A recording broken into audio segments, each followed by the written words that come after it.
दंडवत प्रणाम. मी सतीश दादा गुरु भोजराज बाबाजी अमृत आहे. श्री गोपालकृष्ण मंदिर महानुभाव राजेशम तामसा, तालुका हदगाव, जिल्हा नांदेड. प्रथमतः मार्गाचे अधिकरण दत्तात्रेय प्रभूंच्या श्री चरणी साष्टांग प्रणिपात करतो. साधनदाता सर्वज्ञ श्री चक्रधर स्वामींच्याही चरणी विनम्र अभिवादन करतो. कैवल्यवासी गुरु माता तपस्विनी भामाताईजी अमृते संस्थापक श्री गोपालकृष्ण मंदिर तामसा ताईंची अंतःकरणामध्ये आठवण करतो. विद्या गुरुवरी आदरणीय तळगाव निवासी बाबांना दंडवत प्रणाम. आदरणीय श्रद्धेय गुरुवर्य तामसा निवासी दादांनाही दंडवत प्रणाम. श्री गोविंद गुरुकुल महानुभावाश्रम भानखेडी, जिथून आपली पोथी ऑनलाईन प्रसारित होते आहे, या आश्रमाचे संचालक कविश्वर कुलाचार्य कारंजेकर बाबांना दंडवत प्रणाम. दत्तकवच महाभाष्य ग्रंथाचे लेखक आदरणीय श्रद्धेय चिंतनजनक बाबांना दंडवत प्रणाम. अमृत प्रवर्तक या ग्रुपमध्ये सहभागी असलेल्या सर्व अच्युत गोत्र्यासी दंडवत प्रणाम. आणि अमृत प्रवर्तक या ग्रुपच्या माध्यमातून अनेक ग्रुपमध्ये श्रवण करत असलेल्या सर्व अच्युत गोत्र्यासी दंडवत प्रणाम. अमृत प्रवर्तक व्हॉट्सअप नंबर आणि कॉलिंग नंबर आहे 94 052 75 075. दंडवत हो. काल आपण 19वी टीका पाहत असताना बघितलं की दत्तात्रेय प्रभूंच्या जीवनामध्ये जीवनाची चतुसूत्री सामावलेली आहे. चतुसूत्री म्हणजे 4 प्रकारची सूत्र दत्तात्रेय प्रभूंच्या जीवनाकडे पाहत असताना आपल्याला दिसतात.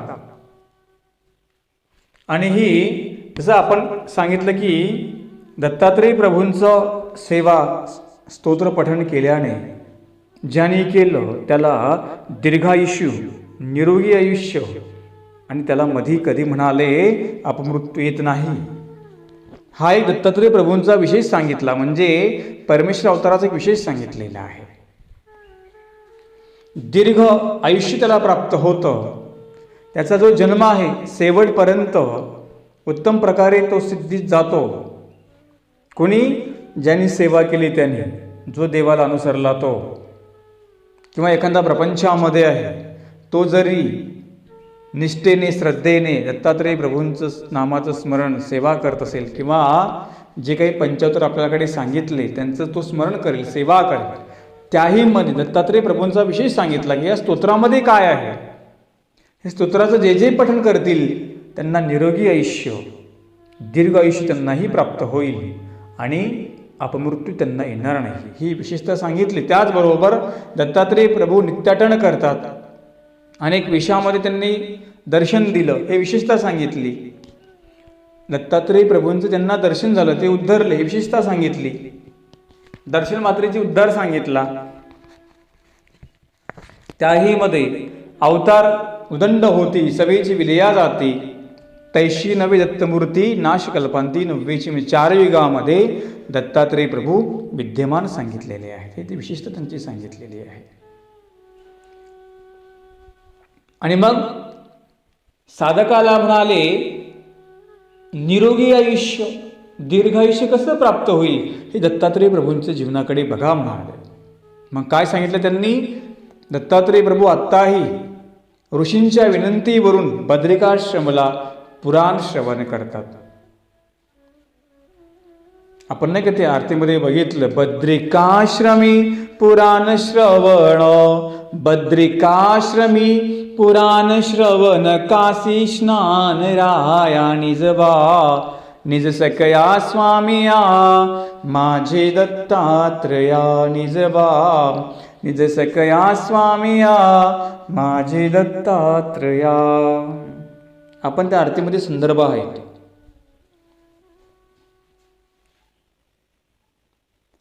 दत्तात्रेय प्रभूंच्या जीवनाकडे पाहत असताना त्यांच्या जीवनामध्ये नित्यक्रम आहे. तसं म्हणाले ज्याला दीर्घायुष्य जगायचंय, निरोगी जगायचं, त्यांनी दत्तात्रेय प्रभूंच्या जी चतुसूत्री सांगितली त्याचा अवलंब करावा म्हणाले. तेही दीर्घायुष्य होतील आणि त्यांनाही निरोगी आयुष्य प्राप्त होईल आणि ते आपल्यावर विजय मिळवतील. पण कोण? ज्याच्या जीवनामध्ये अशा प्रकारचा नियम आहे तो. आपण दत्तात्रय प्रभूंचं काल संदर्भ बघितले. त्यांचं नित्याटन चालू असतं, नित्यभ्रमण चालू असतं. तसं म्हणाले साधक जो आहे त्याने सुद्धा नित्याटन करावं, परिभ्रमण करावं. एका गावाने दुसऱ्या गावाला जावे म्हणून आमच्यामध्ये एक नियम सांगितला. आटन, विजन, भिक्षा, भोजन, स्मरण, निद्रा, प्रसाद, सेवा हे नित्यविधी सांगितले. संग, सांगात, भेट, शुश्रूषा हे निमित्तविधी सांगितले. निमित्तविधी म्हणजे अनेकाच्या सहयोगामध्ये जे केले जातात ते निमित्तविधी. नित्यविधी म्हणजे हा जो पुरुष एकटाच आटन म्हणजे फिरणे, विजन म्हणजे एका जागी स्मरण करणे, भिक्षा मागणे, प्रसाद सेवा करणे, स्मरण करणे, हे नियम ज्या साधकाच्या जीवनामध्ये आहेत. तर म्हणाले त्या साधकालाही चांगल्या प्रकारचं आरोग्य प्राप्त होतं. त्याचप्रमाणे जो प्रपंचामध्ये आहे, मग तुम्ही काय करावं, तुम्ही सुद्धा फिरत राहावं. फिरत राहावं म्हणजे वर्षाकाठी स्थानं करावी, महिन्याकाठी स्थान करावी, प्रसाद वंदन करावी महिन्याकाठी. जर आपल्या गावामध्ये मार्ग असेल तर किंवा मंदिर असेल, दररोज त्या मंदिरात जावं, आरतीला जावं, देवपूजा करावी. आता बऱ्याच गावांनी मंदिरं आहेत पण त्या मंदिरात ना माणसांचा पत्ताच नसतो. काय काय अशी उपदेशी पण गावं आहेत, तिथे फक्त पुजारी आरती करतो, बाकीची जवळ असतं तरी जाण्याचा त्यांचा पत्ता नसतो. तुम्ही जाऊ नये का, गेलं पाहिजे का? तुम्ही उपदेशी नाही का, गेलं पाहिजे. आपल्या गावात नुसतं फक्त मंदिर बांधून चालेल का टोले जंग? काय काय फक्त कार्यक्रमाला किंवा मंदिरामध्ये जायचं, एरवी मग समोरून जरी गेले तरी जाण्याची इच्छा होत नसते. असे पण काही काही गर्दळलेले आहेत. काही काही जातात नित्यनेमाने, काही काही असे गर्दळलेले पण जात नाहीत, कधी पाहण्यामध्ये येतं. म्हणून सातत्याने आपल्या जीवनात नियम पाहिजे. आपल्या जीवनात नियम आहे का? कधी पण झोपायचं, कधी पण उठायचं, कधी पण जेवायचं, आहे का जीवनात आपला नियम? ज्याच्या जीवनात नियम नाही तो जीवनामध्ये काहीच प्राप्त करू शकत नाही. जसा साधक हा त्याचं परिभ्रमण चालू राहिलं पाहिजे. सांगतात ना, ज्याप्रमाणे पाणी असतं ते जर पाणी प्रवाहित असेल तर काय होतं, त्या पाण्यामध्ये किडे, काही जंतू, मच्छर तयार होत नाही. जर का ते पाणी एका जागी थांबलं तर त्या पाण्याचं गटार तयार होतं, तिथे किडे तयार होतात. ते जर प्रवाहित असतं तेव्हा ते पाणी स्वच्छ असतं. जेव्हा ते एका जागी थांबतं तिथून दुर्गंधी तयार होते, अनेक मच्छर तयार होतात, अनेक किडे तयार होतात. कशामुळे? थांबल्यामुळे. तशा पद्धतीने म्हणाले साधकाने परिभ्रमण का करावं? जर तो साधक एकाच जागी थांबला तर त्याला त्या जागेचा दोष येईल, त्या पुरुषाचा दोष येईल. म्हणून साधकाने आपल्या दोष संचरू नये. म्हणून साधक हा एकाच जागी जास्त काळ राहू नये, हे पण सिद्धांत अर्थ आहे. आणि त्याही मध्ये जे फिरणं सांगितलं हे आपल्या आरोग्यासाठी चांगलं असतं. आता गाडी सुखसोयी झाल्या, माणसांचं फिरणं कमी झालं म्हणून बीपीनी प्रवेश केला, शुगरनी प्रवेश केला, अनेक व्याधींनी आपल्यामध्ये प्रवेश केला. का? आपले शारीरिक कष्ट कमी झाले, आपली मेहनत कमी झाली आणि मग दुःखदायक कष्ट नको वाटतात, दुःखरूप विधी आपल्याला नको वाटतो. सगळं सुखामध्ये आपल्याला पाहिजे असतं. सगळं सुखामध्ये भेटेल का तुम्हाला? नाही भेटणार. आणि म्हणून ही सुखसोयी जेवढ्या आपण केल्या तेवढ्या हे आपल्याला घातक आहे. दत्तात्रय प्रभूंच्या जीवनामध्ये वक्तशीरपणा आहे. कुठे भिक्षा मागतात, कुठे भोजन करतात, कुठे निद्रेला जातात. तसं साधकाच्याही जीवनामध्ये हा नियम असला पाहिजे. साधक तर त्यांनी ईश्वर जीवन अर्पण केलं, पण जे साधक अशा प्रकारे नियमाने चालतात त्यांचंही आरोग्य उत्तम प्रकारे राहतं. आता काही व्याधी असतात, शारीरिक व्याधी असतात, परंतु तरी पण नियमाने चालावं लागतं. तसं तुम्ही प्रपंचामध्ये आहे, तुम्ही सुद्धा जो ग्रस्त अनुयायी वर्ग काय काय उठतात पाहतो आम्ही व्हॉट्सअपच्या माध्यमातून, ग्रुपच्या माध्यमातून मी पाहतो. काही काही सकाळ 3ला दंड सुरू होतो, काहींचा 4ला होतो, काहींचा 5ला होतो. चांगलं आहे, सकाळचं उठणं हे लवकर चांगलं आहे. स्मरण होतं, सेवा होते. सात्विक काळ आहे तो. सगळे विधी सकाळी करावे, सात्विक काळामध्ये करावे. तिथे वेगळ्या प्रकारची प्रसन्नता असते. काळाचाही परिणाम सांगितला की नाही. म्हणून आपल्या जीवनामध्ये वक्तशीरपणा असला पाहिजे. आपण असं करतो का? आपण कधी काही करतो. असं सगळं फॅड निघालं. उशिरा झोपणे आणि उशिरा उठणे ही आता संस्कृती झाली. त्याच्यामध्ये तो बेट्टी एक आला आता विदेशातला, बेट्टी, याचं तोंड खराब, तसेच चहा पितात. आलं बघा फॅड नवीन ते. आणि मग आपणच असं पाश्चात्य अनुकरण करून आपण आपल्या शरीराला घाण तयार करत असतो. आम्ही चरित्रामध्ये संदर्भ पाहतो, स्वामी गुळणा करती, श्रीमुख प्रक्षालन करती. स्वामी गुळणा करायची. श्रीमुख म्हणजे तोंड धुवायचे, नंतर स्वामी मग काही बाकीचं ग्रहण करत असत. पण आपण काय केलं? सगळी पाश्चात्य संस्कृतीचं अनुकरण करून आपण ते सिस्टमच बिघडून टाकलं. म्हणून आपलं जर आरोग्य चांगलं ठेवायचं, लवकर निजे लवकर उठे ते आरोग्य संपत्ती लाभे. तो विद्यार्थी असेल, तो सुद्धा लवकर उठला पाहिजे, लवकर झोपला पाहिजे, तर त्याला काहीतरी प्राप्त होईल जीवनामध्ये. नाही तर मग आळशी किती वाजता रात्री झोपला, सकाळी कधी जर उठलं तर चालेल का? नाही चालणार. आपल्या जीवनात नियमपणा नाही, वक्तशीरपणा नाही. दत्तात्रेय प्रभूंच्या जीवनामध्ये वक्तशीरपणा आहे. आरोग्याची चतुसूत्री ही दत्तात्रेय प्रभूंकी पाहिले की समजते. जर आमच्या स्वामींनी सांगितले व्यायामे वाईट होते. जर व्यायाम केला, दंडवते घातली, तर काय होईल? वायू म्हणजे जे काही तुम्हाला येणारे भोग आहे ते तुमची धातू चांगल्या बरोबरची राहील, तुम्हाला त्रास होणार नाही. परमेश्वराने सुद्धा आहारामध्ये जीवनाचं गमक सांगितलं. स्वामी सांगतात ना, जेवढं लागेल प्राणाला आहार द्यायला सांगितला, इंद्रियांना नव्हे. आता आपण काय करतो? इंद्रियासाठी खातो. आपण देहासाठी खातो का? नाही खात. ज्यांनी इंद्रियासाठी खाल्लं त्यांच्या बिमाऱ्या वाढल्या. ज्यांनी फक्त आपलं देह जगाव एवढंच खाल्लं ते मात्र व्यवस्थित राहील. आता आपण तर जिभेचे चोचले पुरवतो. जिभेनेही मागितलं लगेच तिला ते देतो. ते खमंग पाहिजे लगेच खमंग देतो. आपण सगळे काय करतो? आपण सगळे इंद्रियांच्या अधीन झालेलो आहोत. इंद्रिय कुठं आपल्या अधीन आहे? जो साधक संयमी असतो तो सगळे इंद्रिय आपल्या अधीन ठेवतो. तो पदार्थांच्या अधीन नाही होत, पदार्थाच्या अधीन असतात. आणि म्हणून एवढे जे काही दवाखाने वाढले, हे काय सगळं वाढलं. कशामुळे वाढलं? आपण सगळं निर्माण केलं. आपलं कुठे संयम नाही राहिला, कंट्रोल नाही राहिलो. आरोग्य सांगतं की जेवण झाल्यानंतर, ते बाबा रामदेव सांगतात ना योगामध्ये, निरोगी योगातलं एक सूत्र आहे पतंजलीचं, की जेवल्यानंतर म्हणाले कमीत कमी 40 मिनिटांनी पाणी प्यावं. जेवल्यानंतर वज्रासनमध्ये बसावं. आपल्याकडे आहे का असे प्रकार? नाही. आपण फक्त कसं पटापटा खातो. सांगतात ना, एक घास 32 वेळा चावून खाल्ला पाहिजे, सांगतात ते आरोग्यामध्ये.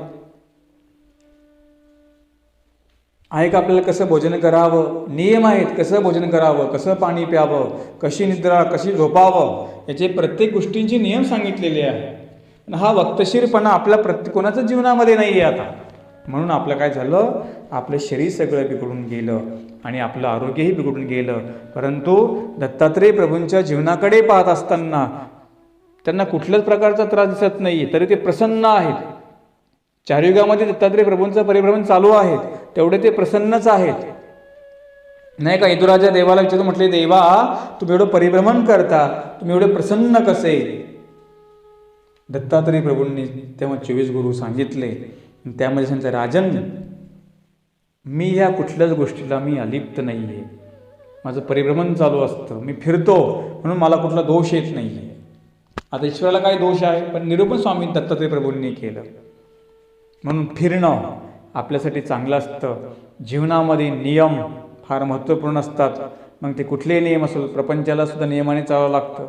परमार्थ असेल नियमाने चालावं लागतं. एखादा विद्यार्थी अवस्थेमध्ये आहे, त्याला नियमाने चालावं लागतं. नंतर आम्ही काय झालो? सूर्याचे बाप झालो.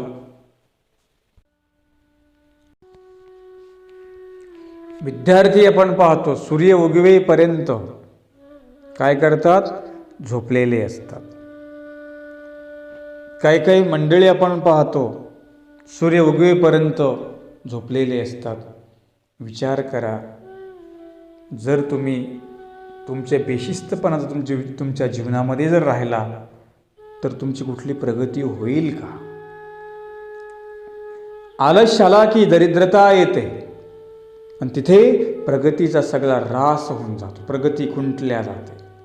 म्हणून जीवनामध्ये वक्तशीरपणा, मग तो तुमच्या नियमातला असेल, तुमच्या आरोग्यातला असेल, तुमच्या बोलण्यातला असेल, तुमच्या राहण्यामधला असेल, सगळा वक्तशीरपणा आपल्याकडे पाहिजे.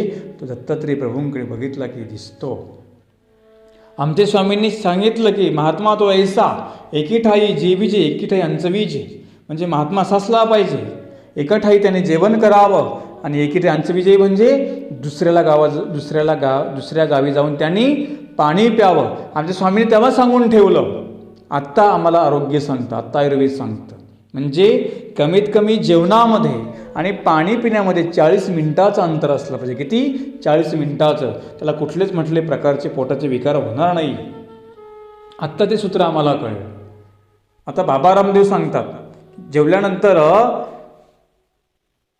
1 घंटे के बाद पाणी पिणं सांगतात बघा ते. तसं आत्ताही ते गमक आम्हाला समजलं की स्वामींनी असं का बरं सांगितलं की एका ठाई जेवावं, एका गावात जेवावं, दुसऱ्या गावात जायला बरोबर 40-45 मिनटं तरी लागतात. मग हे लक्षामध्ये आलं की अरे स्वामींनी तेव्हा सांगून ठेवलं, आपण त्याने बारकाईने बघितलं नाही. देवाने सगळं सांगून ठेवलं. गीतेने आम्हाला आहार कसा असं सांगून ठेवलं, सात्विक आहार असावा. गीतेने तेव्हा सांगितलं. तिखट खातो तामस आहार आहे, मिष्टान्न खातो राजस आहार आहे. सात्विक म्हणजे कमी, म्हणजे फिक्का आपण खातो सात्विक आहार आहे, कमी चटणी सात्विक आहार आहे. सगळं आरोग्य भगवंताने सांगून ठेवलं, परंतु लोकांना त्यांचं मूल्य कळलं नाही. आता लोकांना आपलं जीवन वक्तशीरपणे असावं. आता लोक पळायला लागले, आता फिरायला लागले, आता व्यायाम करायला लागले. कधी? जेव्हा शरीरामध्ये रोगाने प्रवेश केला आणि त्यांचं जीवन सगळं बिघडून गेलं, तेव्हा त्यांना आता समजलं की आपण असं केलं पाहिजे. पण आमच्या देवाने तर 800 वर्षापूर्वी सांगून ठेवलं. आमच्या भगवद्गीतेने त्याही अगोदर किती वर्षापूर्वी सांगून ठेवलं, पण आता आपण ते अंमलामध्ये आणतो. म्हणून धर्मसुद्धा करत असताना आपल्या जीवनामध्ये वक्तशीरपणा फार महत्त्वपूर्ण असतो. धर्मात तर एक आहे, नियमाने चालावं लागतं की नाही. म्हणून दत्तात्रय प्रभूंची निद्रा पण बघा कशी माहुरला आहे. त्यांच्या प्रतिक्रियेमध्ये वक्तशीरपणा आहे. दत्तात्रय प्रभूंचं भोजन बघा कसं आहे, तिथे वक्तशीरपणा आहे. भिक्षा मागतायत, स्वतंत्रता आहे. साधकाला हा आचार आहे की हा जो साधक असतो तो कधीही परतंत्र नसतो, स्वतंत्र असतो आणि त्याने तो आचार करावा. हे एक दत्तात्रय प्रभूंच्या जीवनाकडे बघितलं की आम्हाला समजतं. स्वामींत शब्दामध्ये सांगितलं, दत्तात्रय प्रभूंनी तर कृतीमधून आम्हाला सांगितलेलं आहे. आमच्या स्वामींनी कृती पण केली आणि शब्दाने पण सांगितलं. दत्तात्रय प्रभूंनी आम्हाला कृतीने सांगितलं. दत्तात्रय प्रभू कधी निरूपण कधी कोणाला केलं आपण तुम्ही पाहिलं का? दत्तात्रय प्रभूंनी आमचं सूत्र सांगितलं. दत्तात्रय प्रभू हा कृतिशील अवतार आहे. त्यांनी सगळ्या गोष्टी आपल्या कृतीमधून सांगितलेल्या आहेत. आणि म्हणून म्हणाले भृगऋषींनी जे दीर्घायुष्य निरोगी आयुष्य जे सांगितलं कुठे? त्यांनी दत्तात्रय प्रभूंच्या जीवनाकडे बघितलं आणि मग त्यांनी तिथून तो श्लोक मांडणी केली की त्यांनाही दीर्घायुष्य निरोगी आयुष्य प्राप्त होईल. दत्तात्रय प्रभू म्हणाले का हकीम आहेत का, काही वैद्य आहे का? नाही. मी सांगितलं कसं हकीम वैद्य नाही का, डॉक्टर उपाय सांगतो तसं आहे का? म्हणाले नाही. दत्तात्रय प्रभूंच्या जीवनामध्ये जे 4 प्रकारचे सूत्र सामावलेली आहे. 4 प्रकार सूत्र म्हणजे कोणती? बद्रिकाश्रमी पुराण श्रवण, कोल्हापूरची भिक्षा, पंचेश्वरचं भोजन आणि माहूरची निद्रा आणि वाराणसीचे स्नान. हे परिभ्रमण दत्तात्रय प्रभूंचं म्हणाले. ज्या साधकाने या कृतींचं पालन केलं, जे कुणी याचं पालन करतील त्यांना सुद्धा दीर्घायुष्य प्राप्त होईल. आणि हे पठन करण्यासाठी निरोगी आयुष्य पाहिजे, हे पठन करण्यासाठी सदृढ शरीर पाहिजे, ईश्वराचा विधीसाठी निरोगी शरीर पाहिजे. हेही त्यांनी गमक त्याच्यामध्ये सांगितलं. जो निरोगी शरीर ज्याचा असेल तोच परमेश्वराचा विधी करेल. रोगी करेल का? नाही करेल. मग कोण करेल? ज्याचं निरोगी आयुष्य आहे ना, तो चांगल्या प्रकारचा आचार करेल आणि तोच ईश्वरीचं म्हटल्याप्रमाणे करेल आणि तोच म्हणाले मोक्ष मार्गाकडे जाऊ शकतो. आणि म्हणून या सूत्रामध्ये त्यांनी आरोग्य सांगितलं. आमच्याही स्वामींनी सूत्रपाठामध्ये वेगवेगळं पण आरोग्य सांगितलं. म्हणून आपण प्राणाला आहार द्यायचा, इंद्रियांना द्यायचा नाही. देवामध्ये सांगितलं जे येईल ते खात जा. ते पण सांगितलं तुम्ही जेवढी तुमची पिशवी म्हणजे तुम्ही पोट तुमचं जेवढं वाढवसाल तेवढं तुमचा आहार वाढणार आहे. 10पट आहार वाढू शकतो. म्हणून आहार किती वाढवायचा आपल्या हातामध्ये आहे. म्हणून प्राण शमेल, भूक शमेल इतकंच अन्न ग्रहण करावं. साधकाला फार मोठं सूत्र म्हणजे स्वामींनी सांगितलं. आणि म्हणून जे देहासाठी खातात त्यांना कुठली बिमारी होत नाही, परंतु जे इंद्रियासाठी खातात त्यांच्यामध्ये अनेक बिमाऱ्या तयार होतात. हे आपण पाहतो, आपण हे बघितलेलं आहे. आणि म्हणून ज्याच्या जीवनामध्ये खाण्यातला, राहण्यातला, पिण्यातला म्हणजे पाणी चांगलं पिण्यातला, वाईट नव्हे.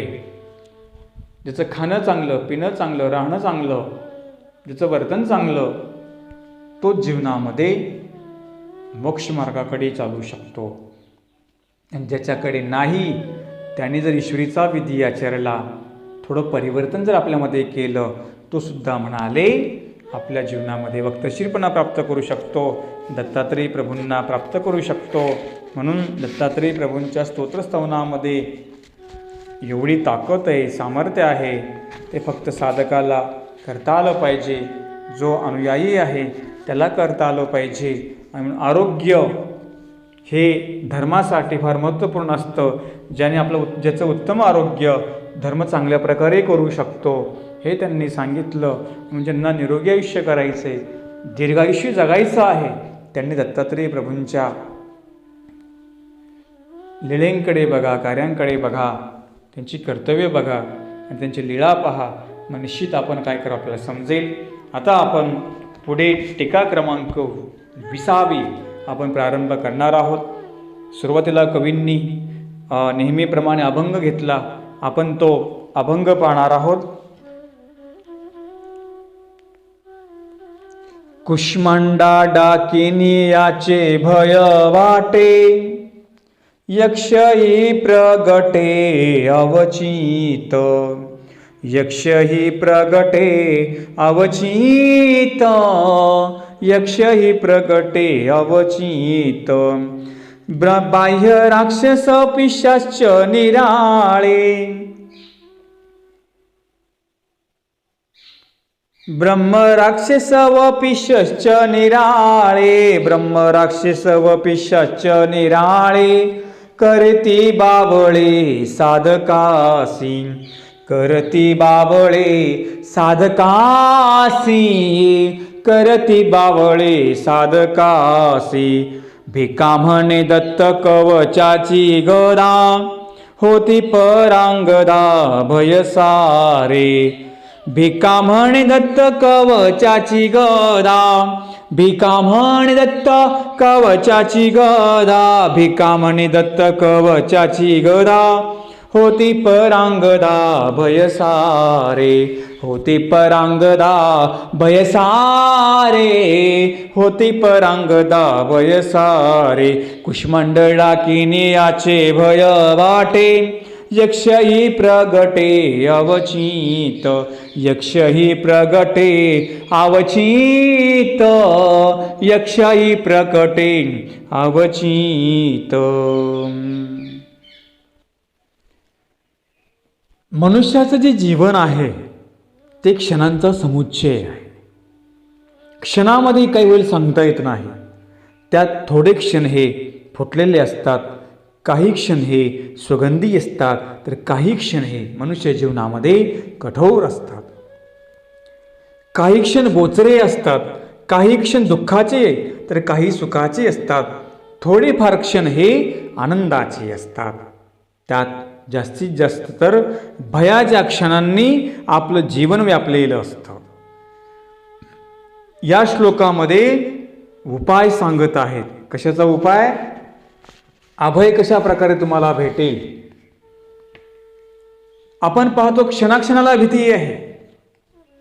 कधी काय होईल सांगता येतं का? क्षणामध्ये काही मृत्यू येईल, क्षणामध्ये काय येईल सांगता येतं आपल्याला? नाही सांगता येत. दुःखाचा जरी क्षण तो क्षणच आहे, सुखाचा जरी क्षण तो क्षणच सांगितलेला आहे. परंतु कधी दुःख, कधी आनंद, कधी सुख आहे.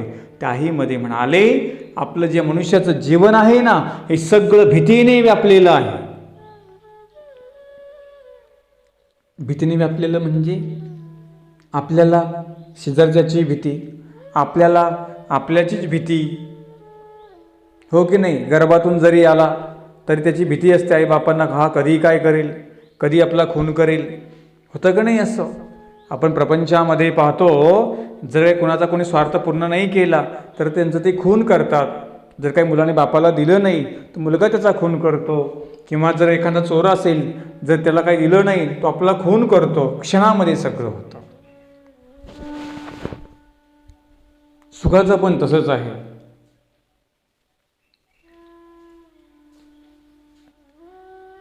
सुख सुद्धा क्षणामध्ये प्राप्त होतं, दुःख क्षणामध्ये प्राप्त होतं.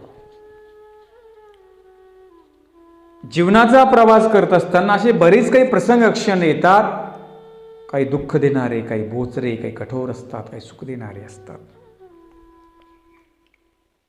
याला कारण काय? म्हटले सगळी जागा ही भीतीने व्यापलेली आहे. सगळ्या जगाला, या मनुष्याला भयाने व्यापलं, सगळ्या प्राण्यांना भयाने व्यापलं. अहो, माणसाला प्राण्याची भीती, प्राण्याला माणसाची भीती. सगळ्यात जास्त खतरनाक कोण? मनुष्य. त्या मनुष्याची सगळ्यांना भीती पडलेली असते. त्याला प्राणी घाबरतात, सगळेच घाबरतात. कारण तो मनुष्य असा क्षणामध्ये काही करू शकेल, काही सांगता येतं का? काही सांगता येत नाही. सगळे भयाने व्यापलेले, प्रत्येकाला प्रत्येकाची भीती. जीवनाचा प्रवास करत असताना प्रत्येकाला प्रत्येकाची भीती आहे. प्रपंचामध्ये एकमेकाची भीती एकमेकाला आहे. नवऱ्याची भीती बायकोला, बायकोची भीती नवऱ्याला. एकूण पण आहे, प्रत्येकाला भीतीने व्यापलेलं आहे. तर म्हटले असं जे जीवन जे भयाने व्यापलं त्याला काय उपाय सांगा म्हणाले. उपाय सांगतायत या श्लोकामध्ये. श्लोक क्रमांक 20 आपण बघूया. कुष्मांड डाकिनी यक्ष पिशाच ब्रह्म राक्षस स्तोत्र श्रवण मात्रेन नश्यन्ति नात्र संशय, नश्यन्ति नात्र संशय. म्हटले ज्यांना भीतीने व्यापलेला आहे, ज्यांना भीती आहे, त्यांनी म्हणाले दत्तात्रय स्तोत्र कवचाचं पठण करावं. त्यांना जी काही भीती आहे ना, ती भीती त्यांच्या मनातली जी काही आहे भीती ती निघून जाईल. तर म्हटले भयाची लक्षणं कोणती, कोणत्या जागा भीतीने व्यापून टाकल्या ते सांगतात. कुठं कुठं भीती निर्माण होते हे सांगतात. देहकंप. देहकंप म्हणजे जेव्हा आपल्या देहाला म्हणजे शरीराला कंप म्हणजे थरथर कापतं की नाही. कशामुळे कापतं शरीर आपलं थरथर थरथर? ते भीतीपोटी कापतं. एखादा डायरेक्ट समोर चोर आला किंवा दोरडेखोर आला, आपलं अंग भीतीने कापतं की नाही. किंवा अचानक कोणी आपल्यावर हल्ला केला किंवा घरातला कोणी हिसकून काय आपल्याकडून घेतो तर आपलं काय होतं, अंग थरथर थरथर कापतं. देहकंप एक भीती सांगितली.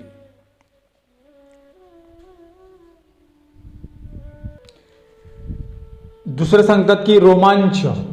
रोमांच म्हणजे आपल्या अंगावरचे केस. बघा, जर भीती निर्माण झाली तर आपल्या अंगाला काटा येतो ना, आपले ते केस सरळ असे उभे राहतात. पाहतो की नाही आपण. रोमांच. त्याचप्रमाणे श्वेदबिंदू. श्वेदबिंदू म्हणजे आपल्या डोळ्यातले अश्रू. दुर्बलत्व प्रगटते ते भय म्हणजे देहकंप होणे, रोमांच, अंगावर काटा उभा राहणे, डोळ्यामध्ये पाणी येणे. यामुळे हा मनुष्य दुर्बल होऊन जातो. आणि मग अशा गोष्टीमुळे म्हणाले या मनुष्याच्या जीवनामध्ये भीती निर्माण होते. ही भयाची लक्षणं सांगितली, ही भयाची ठिकाणं सांगितलेली आहे.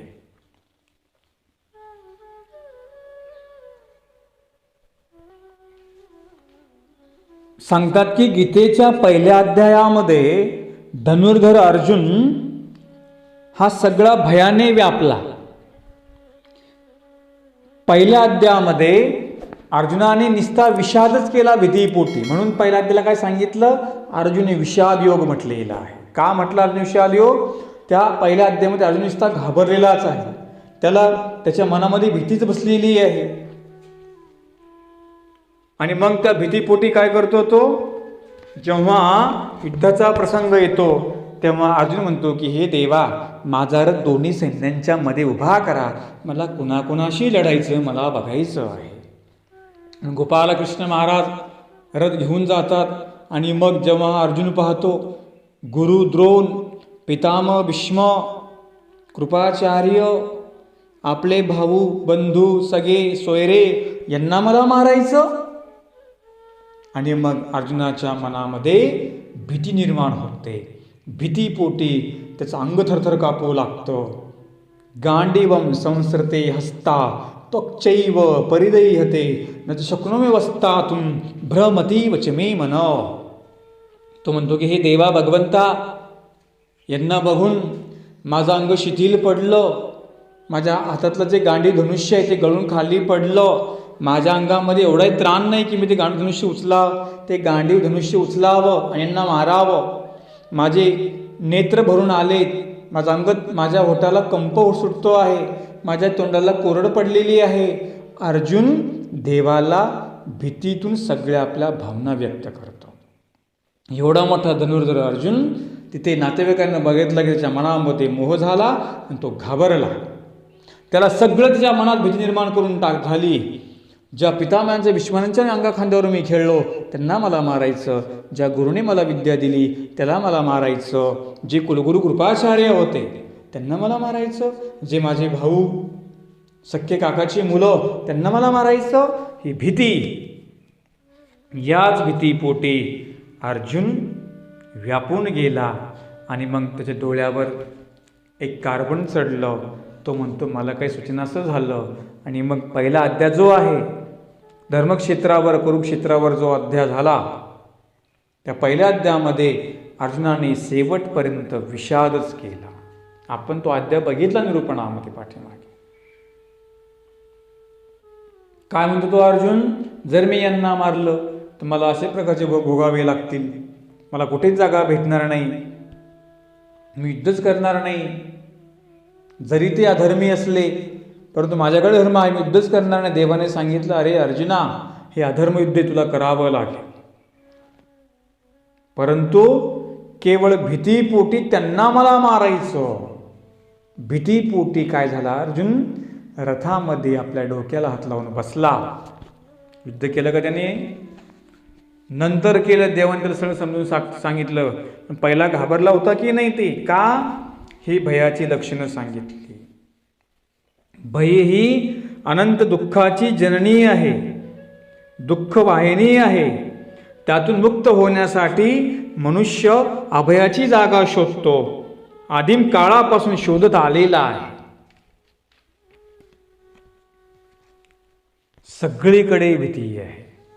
केवढं तरी बलाढ्य राष्ट्र आहे अमेरिकेसारखा देश, त्यालाही भीती आहे कधी कोण माझ्यावर बॉम्ब टाकेल.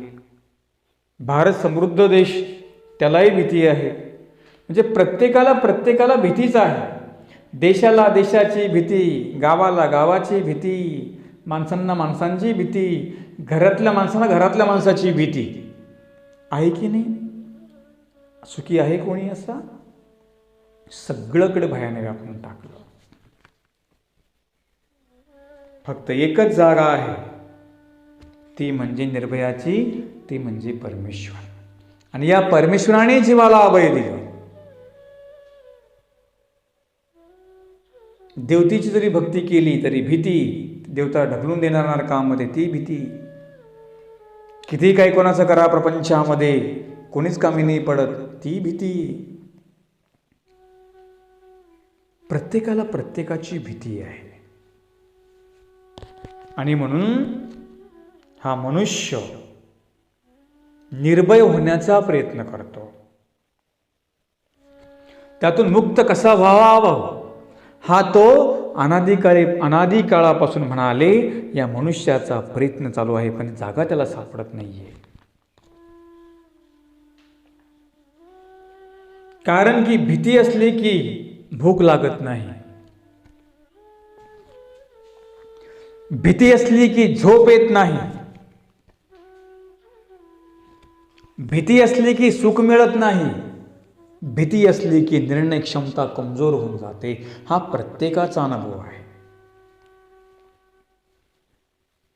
प्रपंचामध्ये फार मोठ्याशा विवंचना असतात. एखाद्या बाईचा पती सरला तर तिला सुद्धा एक भीती असते की तर माझं सांभाळ कोण करेल. एखाद्या मुलीचा डिवोर्स झाला, काही घटस्फोट झाला, तिला सुद्धा भीती असते माझं परत कसं होईल, समाज मला काय म्हणेल, लोक नावं ठेवतील. या भीतीपोटी काही काय करतात, आत्महत्या करतात. लोक आम्हाला काय म्हणतील या भीतीपोटी काही अशा मुली आहेत स्वतःला संपून घेतात. काही अशा विधवा स्त्रिया पाहिल्या भीतीपोटी आपल्याला काय करतील म्हणून त्यांनी स्वतःला संपून असं घेतलेलं आहे.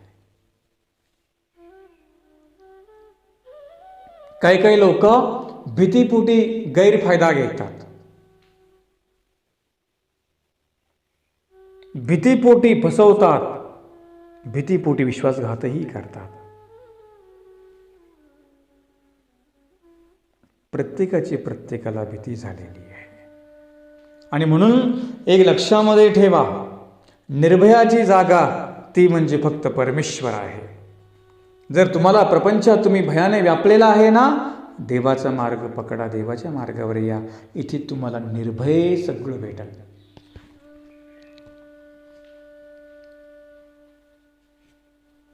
आणि तुम्हाला भीती तुमच्या जीवनात आहे ना, त्यासाठी देवाचं चिंतन करा, स्मरण करा, पठण करा. हेच त्या स्तोत्रामध्ये, या काव्यामध्ये सांगितलेलं आहे. परंतु प्रपंचामध्ये तर एकमेकाला भीती सांगितली. पशु पक्ष्याचा आहार सांगितला, प्राण्यांचा आहार सांगितला, प्राण्यापासून प्राण्याला भीती.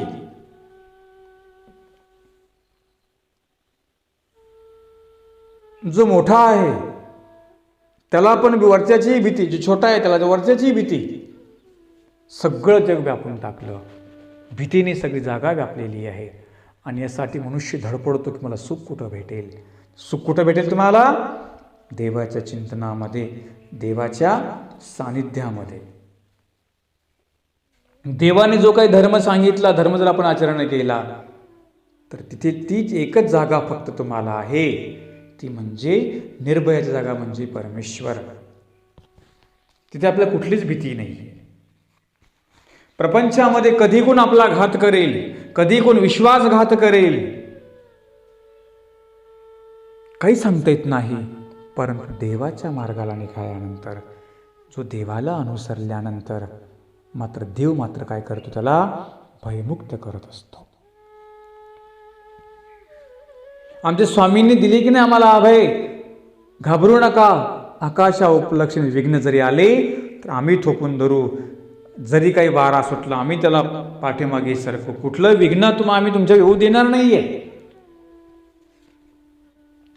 आणि म्हणून ह्या भीतीपोटी सगळा हा जीव व्यापलेला आहे. बघा, ज्यांना भीती असते ना, जे बेचैन असतात ना, त्यांना काही सांगी लागत नाही, किती चांगलं खाऊ घाला त्यांना. प्रत्येकाला डिप्रेशन, प्रत्येकजण डिप्रेशनमध्ये आहे, प्रत्येकाला भीती आहे. नैराश्यापोटी लोक आत्महत्या करतात, भीतीपोटी लोक आत्महत्या करतात, फक्त केवळ भीती आणि भीती. मुलं नाही का मार्ग कमी पडले आत्महत्या करतात. हा का पर्याय असतो का? तुम्ही जर जीवन तुम्हाला आहे तर जीवनाचा समर्थपणे तुम्हाला सामनाही करता आला पाहिजे. अरे घाबरलो, आत्महत्या करावी हा का त्याला पर्याय आहे का? नवऱ्याने सोडून दिलं, आत्महत्या करावी हा का पर्याय आहे का? नाही. तुमच्या पुढे जीवन आहे, परमेश्वराचा मार्ग नाही का? देव कशासाठी अवतरले? या जीवांचा उद्धार करण्यासाठी अवतरले. आणि आपण कशासाठी आलो? आपण आपल्या देहाचं भलं करून घ्यावं यासाठी आपण आलेलो आहोत. तुम्ही जर थोडं काही झालं की लगेच घाबरता, प्रपंचामध्ये लगेच काहीतरी करून घेता.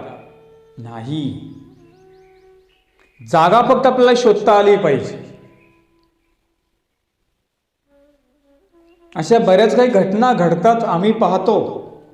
म्हणून ज्यांच्या जीवनामध्ये नैराश्य येतं, जे घाबरतात, घाबरू नका. तुमच्या पुढे जीवन आहे, समर्थपणे सामना करण्याचं शिका. अरे तुम्हाला प्रपंचात धोका भेटला म्हणून काय झालं? तुम्हाला धर्म कधी धोका देणार नाही, लक्षामध्ये ठेवा. परंतु आपले थोडा विश्वास त्या धर्मावर पाहिजे. पण तुम्हाला मी पाठीमागे सांगितलं होतं, ज्या ठिकाणी तुमचा विश्वास आहे त्या ठिकाणी जा, राहा, धर्माचरण करा. घाबरून काही असं प्रपंचामध्ये निर्णय घेऊ नका आणि असं काही आपलं वाटोळं करू नका. आहे सगळीकडे भीती आहे, म्हणून आपल्याला भीतीतून मुक्त व्हायचे. मग काय केलं पाहिजे म्हणाले? या दत्तात्रेय कवचाचं पठण केलं पाहिजे, परमेश्वराचं चिंतन केलं पाहिजे.